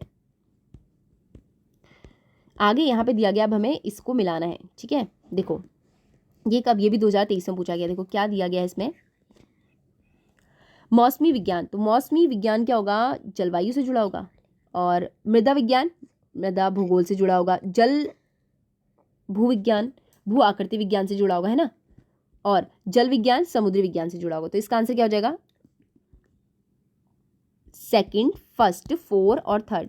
तो सेकंड, फर्स्ट, 4 और 3rd आंसर हो जाएगा ये वाला, ठीक है, ये क्वेश्चन तो इजी था। मौसम विज्ञान जलवायु विज्ञान से, और मृदा विज्ञान मृदा भूगोल से, जल विज्ञान समुद्र से, और भू विज्ञान भू आकृति विज्ञान से। सामान्यतः रूप से बढ़ती हुई ऊंचाई के साथ वायुमंडलीय परतों का सही क्रम कौन सा है? सबसे पहले मैंने आपको ये बताया है शोभ मंडल है, शोभ मंडल के बाद समताप मंडल है, फिर मध्य मंडल है, फिर क्या है, फिर है तापमंडल, जिसे क्या कहा जाता है, आयन मंडल भी कहा जाता है। उसके बाद आता है बाह्य मंडल। ठीक है, आगे हिमालय पर्वत क्रम में निम्न में से किससे संबंधित है? हिमालय पर्वत क्रम निम्न में से किससे संबंधित है? तो हिमालय पर्वत क्रम किससे है? मोरदार पर्वत से संबंधित है। डॉगर बैंक जो एक महत्वपूर्ण मत्स्य क्षेत्र जाना जाता है किस सागर में स्थित है? तो किस सागर में स्थित है डॉगर बैंक? ये स्थित है उत्तर सागर में, उत्तर सागर में स्थित है। डॉग बैंकर जो एक महत्वपूर्ण मत्स्य क्षेत्र है उत्तरी सागर में स्थित है। डॉगर बैंक एक बड़ा रेतीला टीला है जो है सर्दियों में मछली पकड़ने के लिए मशहूर है, और ये कॉड, प्लेस, हेडॉक, टरबोट, डैप्स और हेरिंग जैसी मछलियों का उत्पादन के लिए जाना जाता है। आगे देखेंगे, आगे प्रश्न है निम्नलिखित में से कौन सा युग्म सही सुमेलित नहीं है? तो कौन सा नहीं है? देखो, फॉन अल्पा जो है फॉन आल्पस पर्वत, फॉन आल्पस पर्वत ठीक है। बोरा साइबेरियम, एक ठंडी तेज हवा है ना, तो ये नहीं होगा इसका आंसर। देखो इन्होंने भी दिया गया और सब सही है। देखो क्या दिया गया है, बोरा एक ठंडी तेज हवा है और इसे इटली, स्लोवेनिया और क्रोएशिया में एड्रियाटिक सागर की ओर जो है उत्तर पूर्व से बहती है, तो अतः विकल्प बी सही नहीं है, जबकि अन्य विकल्प सही हैं। आप इनको एक बार देख लेना। ठीक है, निम्नलिखित में से कौन एक शीत जलधारा है? तो गल्फ तो गर्म है, ये गर्म है, और ब्राज़ील ये भी, लेकिन जो बेगुएला ये क्या है? ये ठंडी है। तो देखो बेगुएला जलधारा दक्षिण अटलांटिक महासागर में बहने वाली एक शीत जलधारा है। बेगुएला जलधारा के कारण पादप जो है प्लवकों की संख्या बढ़ती है, जिसमें मछलियां, सार्क, हेल्स आदि की संख्या बढ़ती है। निम्नलिखित में से कौन सा एक ब्लॉक पर्वत है? तो ब्लॉक पर्वत कौन सा है? जो वोसिगेस है ना, वोसिगेस ये एक ब्लॉक पर्वत है। वोसिगेस एक ब्लॉक पर्वत है। दरार या भ्रंश के कारण अवरोधी पर्वतों के निर्माण होने से इसे जो है भ्रंशोत्स्थ पर्वत जो है कहा जाता है, यानी कि ब्लॉक पर्वत आप इसे कह सकते हैं। और जो है वॉसलेज, ब्लैक फॉरेस्ट, सॉल्टरेज आदि के जो है उदाहरण हैं। मानचित्र पर बनाई गई समुद्र सतह से समान ऊंचाई वाले स्थानों को मिलाने वाली काल्पनिक रेखा कहलाती है। तो मानचित्र पर बनाई गई समुद्र सतह से समान ऊंचाई वाले स्थानों पर जो है मिलाने वाली काल्पनिक रेखा कहलाती है। तो क्या कहलाती है? समोच्च रेखा कहलाती है। कांगो बेसिन के लोग निम्न में से किस प्रजाति से संबंधित हैं? तो निग्रोइड से संबंधित हैं।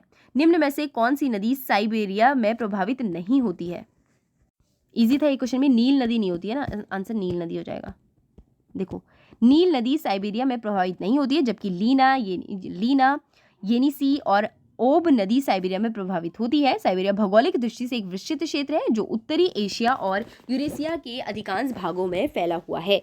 निम्नलिखित में से कौन जापान का सबसे बड़ा द्वीप है? तो कौन सा है? होन्शु जो है सबसे बड़ा द्वीप है।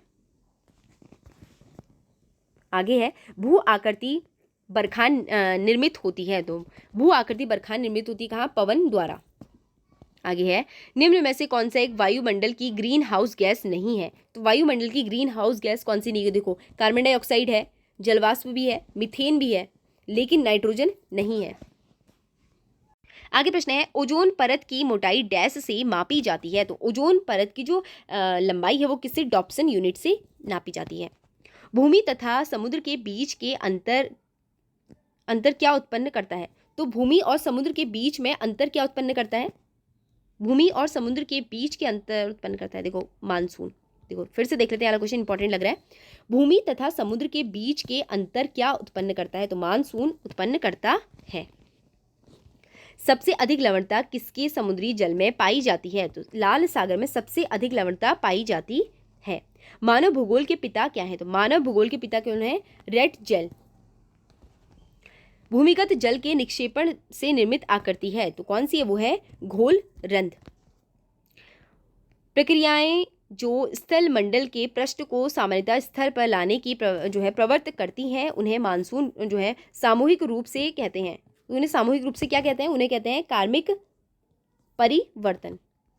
निम्नलिखित में से कौन सी एक जो है वातावरणीय परत रेडियो लहरें जो पृथ्वी से प्रसारित की जाती हैं, जिन्हें वापस पृथ्वी पर भेजनी होती हैं? ये क्वेश्चन थोड़ा सा अटपटा सा लग रहा है, एक बार देख लेती हूँ। अच्छा ठीक है, देखो ये जो क्वेश्चन है ना, इसमें क्या पूछा उसने, निम्न में से कौन सी एक जो है वातावरणीय परत है जो रेडियो लहरें जो पृथ्वी से प्रसारित की जाती हैं, इन्हें वापस पृथ्वी में भेजा जाता है? तो आयन मंडल, आयन मंडल होगा इसका आंसर। ठीक है, अब देखो आयन मंडल कैसे होगा।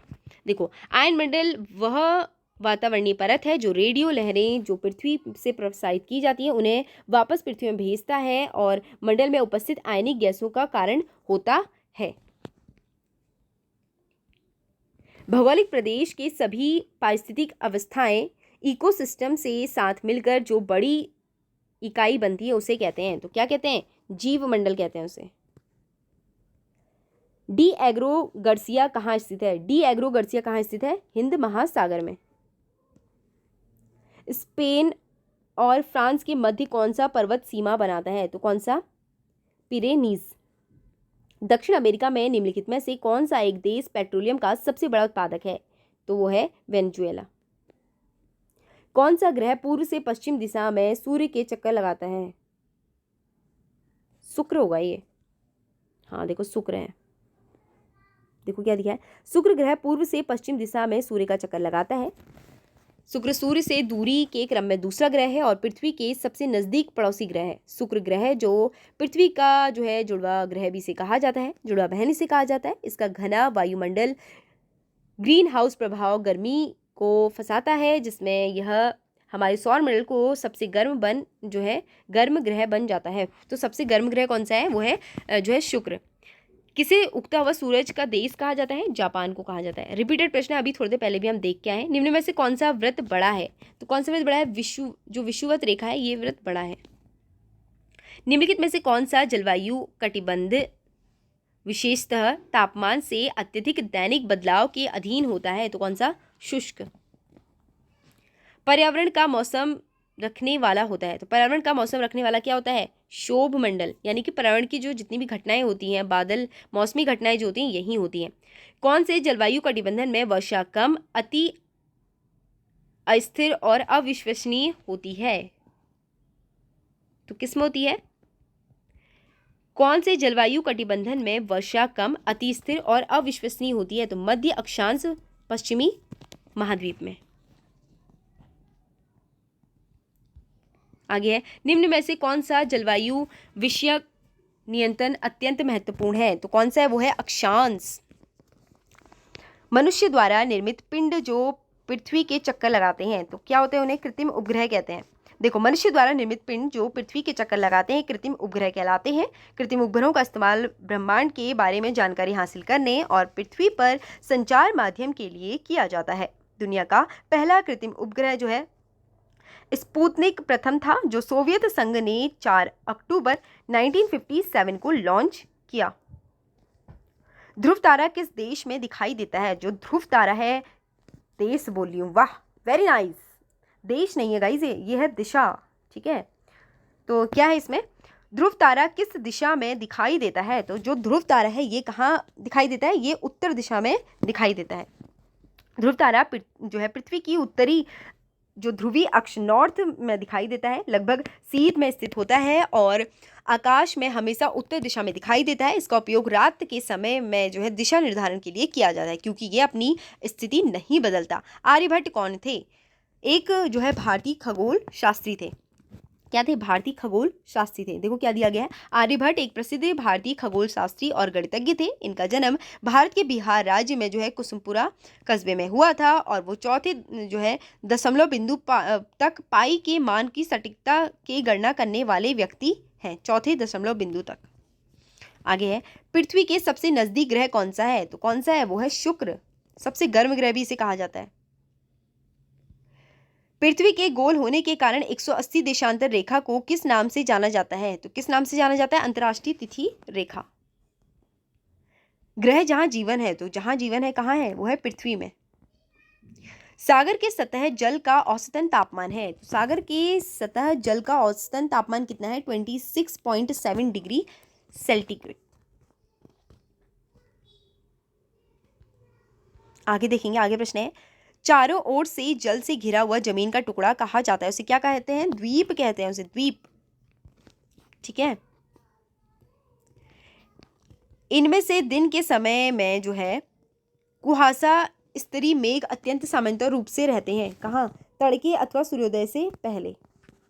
देखो, तड़के अथवा सूर्योदय से पहले के समय में कुहासा स्तन मेघ अत्यंत सामान्य रूप से रहते हैं। कुहासे में कोहरे की अपेक्षा नमी अधिक होती है और कुहासा पहाड़ों में अधिक पाया जाता है क्योंकि ऊपरी उठती हुई गर्म हवा ढाल पर ठंडी सतह के संपर्क में रहती है। निम्न में से कौन सा सबसे छोटा महासागर है, सबसे छोटा महासागर कौन सा है, वो है सब अटलांटिक है, क्योंकि सबसे पहले तो ये तो सेकंड नंबर पे है, फिर ये थर्ड नंबर पे है महासागर ना, फिर ये फोर्थ पे। हाँ देखो,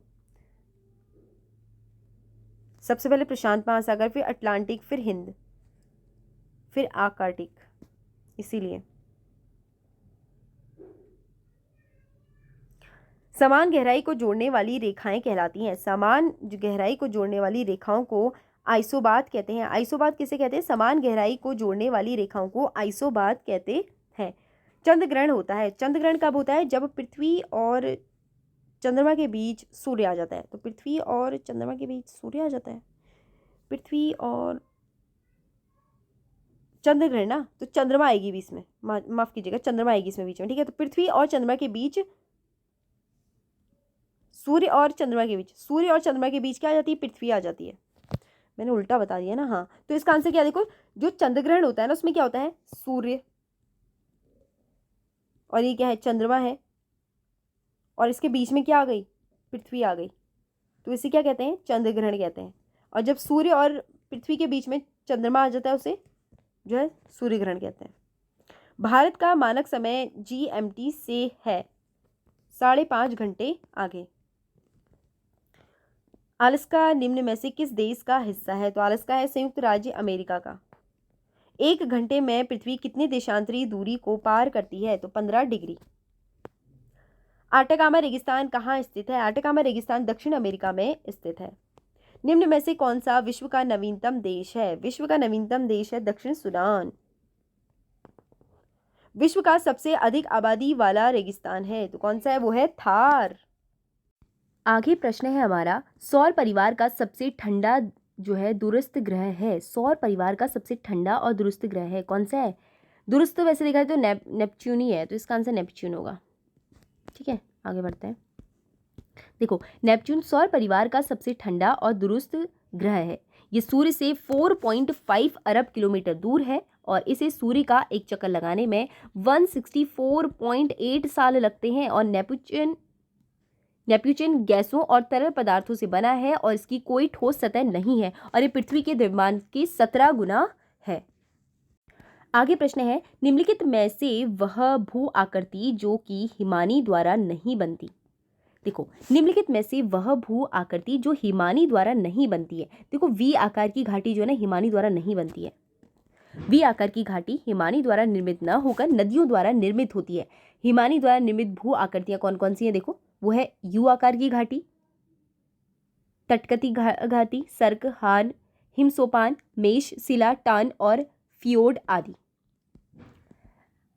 वातावरण व मौसम की जानकारियों का अध्ययन कहलाता है। तो वातावरण और मौसम की जानकारियों का अध्ययन कहलाता है, क्या कहलाता है, मीटियोरोलॉजी, मीटियोरोलॉजी, मीटियोरोलॉजी। ठीक है, देखो, वातावरण व मौसम की जानकारी का अध्ययन मीटियोरोलॉजी कहलाता है। वातावरण और मौसम की जानकारी का अध्ययन किसी स्थान के तापमान, वायुमंडल, पवन, आर्द्रता, वर्षण, धूप, मेघाच्छादन आदि के संदर्भ में थोड़े समय की वायुमंडलीय दशा को उस स्थान का तापमान कहते हैं। भूमध्य रेखा की लंबाई पता करने वाले पहले भूगोलक कौन थे, ये कौन थे, ये थे इरेटोस्थनीज। ठीक है, देखो, भूमध्य रेखा की लंबाई पता करने वाले पहले भूगोल के विशेषज्ञ थे वो थे इरेटोस्थनीज। ये वह ग्रीक विद्वान थे। भूमध्य रेखा पृथ्वी के चारों ओर एक काल्पनिक वृत्त है जो पृथ्वी के उत्तरी और दक्षिणी गोलार्ध को बांटती है। भूमध्य रेखा पर विश्व भर दिन रात बराबर होते हैं, इसलिए इसे विषुवत रेखा भी कहते हैं। आगे है, विस्तारित ब्रह्मांड की परिकल्पना प्रस्तुत की थी, तो ये की थी एडविन हब्बल ने। पर्वतों का पालना निम्न में से संबंधित है, तो यह है भूसन्नति से संबंधित है। पृथ्वी की आकृति उपग्रह, पृथ्वी का जो प्राकृतिक उपग्रह है ना, पृथ्वी का प्राकृतिक उपग्रह कौन सा है? वो है चंपावत। चंद्रमा है, चंद्रमा, माफ करना, मुझे लगता है दिन रात ना अब दिमाग में उत्तराखंडी घूम रही है मेरे हंसी आती है कभी कभी मुझे। खैर, तो पृथ्वी का प्राकृतिक उपग्रह कौन सा है? पृथ्वी का जो प्राकृतिक उपग्रह वो है चंपावत। ठीक है, ये तो बहुत ही इजी क्वेश्चन हो गया है, अब तो इस तरीके के प्रश्न नहीं आएंगे शायद, लेकिन हमें पढ़ना तो है ना, रिवीजन करना है। खैर, ऐसा चंपावत वाला मत कर देना अभी मेरी तरह। आगे बढ़ेंगे। यूरेनियम भंडार है, तो यूरेनियम भंडार किसके पास है? देखो, मैंने आपको बोला कि वर्तमान में ये चेंज होते रहते हैं, आपको देखना वर्तमान में कौन सा है। इसके हिसाब से क्या है? ऑस्ट्रेलिया है। देखो, ऑस्ट्रेलिया के पास दुनिया का सबसे बड़ा यूरेनियम भंडार है, जबकि यूरेनियम उत्पादन के मामले में कजाकिस्तान सबसे पहले स्थान पर आता है। वर्तमान में कहीं चेंज तो नहीं होगा, ये बात आप एक बार नोटिस कर लेना, ठीक है, एक बार चेक कर लेना। यानी कि निम्न में से कौन सा सूर्य के चारों ओर एक चक्कर के लिए अधिकतर समय लेता है?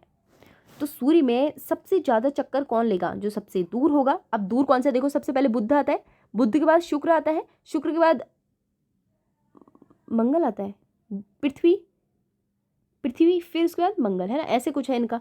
तो बृहस्पति क्या सबसे ज्यादा दूर है, तो इसका आ जाएगा बृहस्पति। ठीक है, आगे, वायुमंडल में नाइट्रोजन का प्रतिशत निम्न में से क्या है? तो यह है 78%, 78% है। आगे है, पृथ्वी की परिधि की गणना करने के लिए प्रथम विद्वान थे। तो पृथ्वी की परिधि की गणना करने के लिए प्रथम विद्वान है, कौन है? वो है इरेटोस्थनीज। इनका नाम बहुत आ गया, क्या पता इनको दे दें, हाँ ध्यान में रखना है इनके बारे में। देखो, पृथ्वी की जो परिधि है उसकी गणना करने वाले प्रथम व्यक्ति कौन है? यूनानी गणितज्ञ और खगोल शास्त्री हैं इरेटोस्थनीज थे। इरेटोस्थनीज ने पृथ्वी की परिधि को मापने के लिए छाया और ज्यामिति से जुड़ी एवं विधि का इस्तेमाल किया था, जुड़ी एक विधि का इस्तेमाल किया। इन्होंने पृथ्वी को अंतरिक्ष में एक गोले के रूप में मानकर परिधि का सही अनुमान लगाया था। हिमकणों से युक्त मेघ होते हैं, तो होते हैं पक्षाभ। सघन का रूप नहीं है, सघन का रूप कौन सा नहीं है? गुप्त उष्मा। ठंडी व शुष्क स्थानीय पवनें हैं, तो ठंडी और शुष्क स्थानीय पवनें कौन सी हैं? मिस्ट्रल है। भंजक प्लेट पार्श्व होते हैं, तो भंजक प्लेट पार्श्व क्या होते हैं? वो होते हैं अभिसारी। तो भंजक प्लेट पार्श्व क्या होते हैं? अभिसारी होते हैं। मैटरहॉर्न बनाया जाता है, तो मैटरहॉर्न जो बनाया जाता है वो बनाया जाता है हिमनद द्वारा। तो मैटरहॉर्न किसके द्वारा बनाया जाता है? हिमनद द्वारा बनाया जाता है।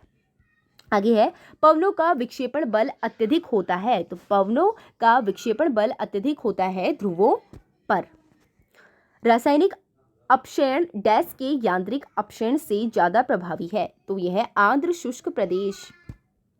ऊंचाई के वर्धमान के समय वर्तमान के विद्यमान को डैश कहा जाता है, ये होता है लैम्पर्स। पृथ्वी के परिभ्रमण से होने वाली हवा के झुकाव को कहते हैं, तो पृथ्वी के परिभ्रमण से होने वाली हवा के झुकाव को क्या कहते हैं? जो है कॉरियोलिस प्रभाव कहते हैं, कॉरियोलिस प्रभाव।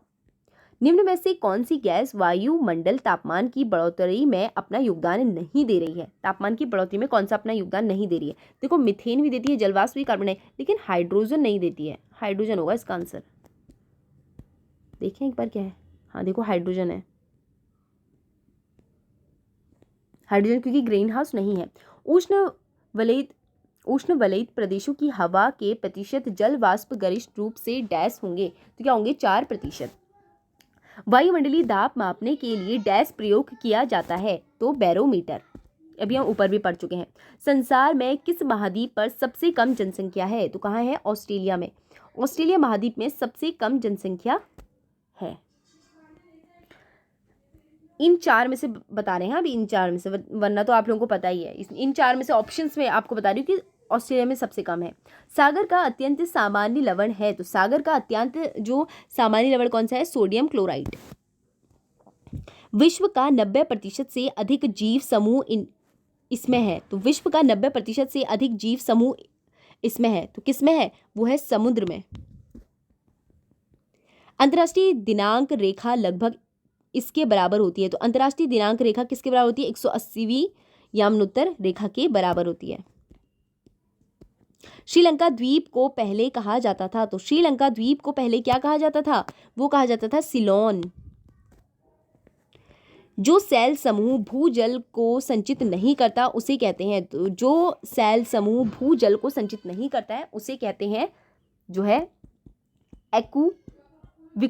एक्विविडलेट उसे कहते हैं। ये होगा इसका आंसर। वृत्त जो ग्लोब पर दिन और रात को विभाजित करता है उसे कहते हैं, तो क्या कहते हैं? प्रदीप्ति वृत्त। प्रदीप्ति वृत्त इसे कहते हैं, प्रदीप्ति वृत्त। वृत्त जो ग्लोब पर दिन को रात से विभाजित करता है, प्रदीप्ति वृत्त उसे कहते हैं। पृथ्वी के अक्ष एक काल्पनिक रेखा है जो इसके अक्षीय समतल से डैश का कोण बनाती है, तो इसे क्या बनाती है? 66 यानी कि 66.5 डिग्री।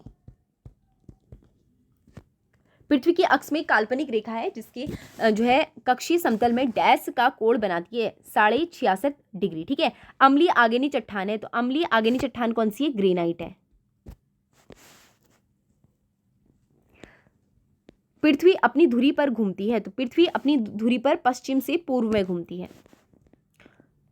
तिलैया बांध किस नदी पर बनाया गया है? तिलैया बांध बराकर नदी पर बनाया गया है।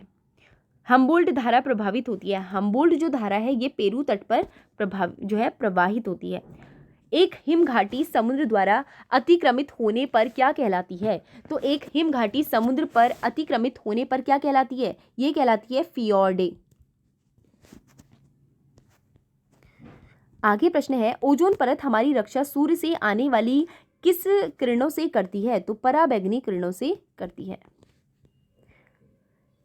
पृथ्वी की उत्पत्ति से संबंधित निहारिका परिकल्पना दी गई है, तो जेम्स जीन्स द्वारा। वायुमंडल की किस परत में वॉन एलन विकिरण पेटी स्थित है? तो चुंबकीय मंडल में। निम्न में से कौन सी पेटी अक्षांश कहलाती है? तो कौन सी? उपोष्ण कटिबंधीय उच्च दबाव पेटी। टिलाइन बनते हैं, तो टिलाइन बनते हैं, तो टिलाइन किस चीज से बनते हैं? टिलाइन बनते हैं देखो हिमानी निक्षेप से, तो हिमानी निक्षेप से क्या बनते हैं? टिलाइन बनते हैं। निम्नलिखित में से कौन सा महाद्वीप पर्वत नहीं है? तो निम्नलिखित में से कौन सा महाद्वीप पर्वत नहीं है? इसमें से इन्होंने कोई सा भी नहीं बताया, क्योंकि देखो सभी महाद्वीप पर्वत है ना, महाद्वीपीय पर्वत है, इसने नहीं बोला है। आप लोगों को इसको पता होगा तो कमेंट करके जरूर बताइएगा, मैं उसको पिन कर दूंगी। आगे प्रश्न है, 10 डिग्री चैनल है, तो 10 डिग्री चैनल क्या होता है? छोटा अंडमान और कार निकोबार के बीच में 10 डिग्री चैनल है। क्षुद्र ग्रह पाए जाते हैं, क्षुद्र ग्रह कहाँ पाए जाते हैं? मंगल और बृहस्पति की कक्षाओं के बीच में। उत्तरी गोलार्ध में उष्ण कटिबंधीय चक्रवातों की दिशा होती है, तो कैसी? वामावर्त होती है। आगे, निम्नलिखित में से कौन सा युग्म सम्मिलित नहीं है? देखो फॉन आल्पस होता है, चिनुक रॉकी है, सुमिलित नहीं है बोला है, सुमिलित नहीं है, कौन सा नहीं है? लू भारत में पड़ती है, और मिस्ट्रल एंडीज बोला है, ये शुष्क वन है, एंडीज में नहीं पड़ती है, इसका आंसर ही गलत होगा, फ्रांस साइड में होती होगी। देखो लिखा है मिस्ट्रल एक ठंडी तेज और शुष्क पवन है जो फ्रांस के दक्षिण में भूमध्य सागर की लाइन की खाड़ी में चलती है। अग्निवृत्त के नाम से जाने वाली ज्वालामुखी पेटी है, तो वो कौन सी है? प्रशांति महासागर पेटी। चक्रवातीय क्षेत्रों में छत की बनावट कैसी होनी चाहिए? तो कैसी होनी चाहिए? पिरामिडी आकार। निम्न में से किस देश में विक्टोरिया झील स्थित है? तो विक्टोरिया झील कहाँ स्थित है? देखो इसमें ना इन्होंने बताया नहीं है, क्योंकि इसमें ये जो ऑप्शन है ये गलत है। तो विक्टोरिया झील का विस्तार अफ्रीकी महाद्वीप के तंजानिया, युगांडा तथा केन्या में है। तो इसमें बहुत सारे तंजानिया, युगांडा अच्छा देखो इसमें क्या बोला इन्होंने? तंजानिया, युगांडा है ना, केन्या, इन सभी में ये, इसमें भी है युगांडा, तो इसीलिए इसमें कई सारे ऑप्शन हैं, तभी इन्होंने इसको अलग से दे दिया। देखो, विक्टोरिया झील का विस्तार जो है अफ्रीकी महाद्वीप में तंजानिया, युगांडा और केन्या में है। इससे होकर विषुवत रेखा गुजरती है और सफ़ेद नील, वाइट नील उद्गम भी विक्टोरिया झील से होता है। कौन सी नहर अटलांटिक महासागर को प्रशांत महासागर से जोड़ती है? अटलांटिक महासागर को प्रशांत महासागर से पनामा नहर जोड़ती है। देखो, अटलांटिक महासागर से प्रशांत महासागर को पनामा नहर जोड़ती है, जबकि भूमध्य सागर को लाल जो है सागर से स्वेज नहर जोड़ती है। और पनामा नहर मानव निर्मित और जलमार्ग अथवा जो है जलायन नहर है। निम्न में से कौन सी नदी का पक्षी पंजा आकार का डेल्टा है? पक्षी पंजा आकार का डेल्टा है, किसका है? वो है मिसिसिपी का। देखो, मिसिसिपी नदी उत्तरी अमेरिका का सबसे बड़ा नदी तंत्र का निर्माण करती है। ये पंजा आकार डेल्टा बनाते हुए मैक्सिको की खाड़ी में गिरती है। ये मिनेसोटा राज्य की इटाक्सा झील से निकलती है और ये दुनिया की चौथी सबसे लंबी नदी प्रणाली है, जिसमें मिसौरी और जेफरसन नदियां शामिल हैं। चीन के तटवर्ती क्षेत्र को प्रभावित करने वाला उष्णकटिबंधीय चक्रवात है। तो चीन के तटवर्ती क्षेत्र को प्रभावित करने वाला उष्णकटिबंधीय चक्रवात कौन सा है? वो है टाइफून। तो कौन सा है? टाइफून। पृथ्वी पर दो अक्षांशों के बीच की दूरी होती है। तो पृथ्वी में दो अक्षांशों के बीच की दूरी को क्या होती है? 111 किलोमीटर। ठीक है, 111 किलोमीटर होती है पृथ्वी पर दो अक्षांशों के बीच की दूरी। निम्नलिखित में से किसको मेन बाउंड्री थ्रस्ट यानी कि एमबीटी संरचनात्मक इकाई अलग करती है? तो एमबीटी किसको अलग करती है? एमबीटी जो है लघु हिमालय को शिवालिक से अलग करती है। देखो, हिमालय क्षेत्र में मेन एमसीटी महान हिमालय को लघु हिमालय से, मेन बाउंड्री थ्रस्ट यानी कि एमबीटी लघु हिमालय को शिवालय से, और हिमालय फ्रंट फॉल जो है शिवालिक को एचएफएफ हिमालय विशाल मैदानों से अलग करती है। जो एमसीटी है ना, और एमबीटी है, और जो एचएफएफ है, ये तीनों काफ़ी इंपॉर्टेंट है। ठीक है, जैसे हो गया ट्रांस हिमालय है ना, और लघु हिमालय, और जो जिस तरह से हमने देखा शिवालिक को अलग करती है। तो ये तीनों ही आप लोगों ने देख लिया होगा यहाँ पे। और आज हमने कंप्लीट कर लिया है यहाँ पे विश्व भूगोल और भारत का भूगोल हमने 4 वीडियो में कंप्लीट कर लिया है। Thank you and thank you so much. आपकी कोई राय कमेंट बॉक्स में ज़रूर बताइएगा। और अब हम स्टार्ट करेंगे इकोनॉमिक्स, और उसके बाद देखते हैं कौन सा स्टार्ट करते हैं। और कल तक हम 20 तक का, यानी कि 21 को पेपर है, तो 20 यानी कि 20 से पहले ही हम सुबह तक का सारी वीडियोस कंप्लीट कर लेंगे PY, क्योंकि ताकि आप फिर अगले दिन प्रॉपर रिवीजन करो या खाली बैठो, जैसा आपको ठीक लगे। Thank you and thank you so much. अगर आपकी कोई राय है कमेंट बॉक्स में ज़रूर बताइएगा। Thank you.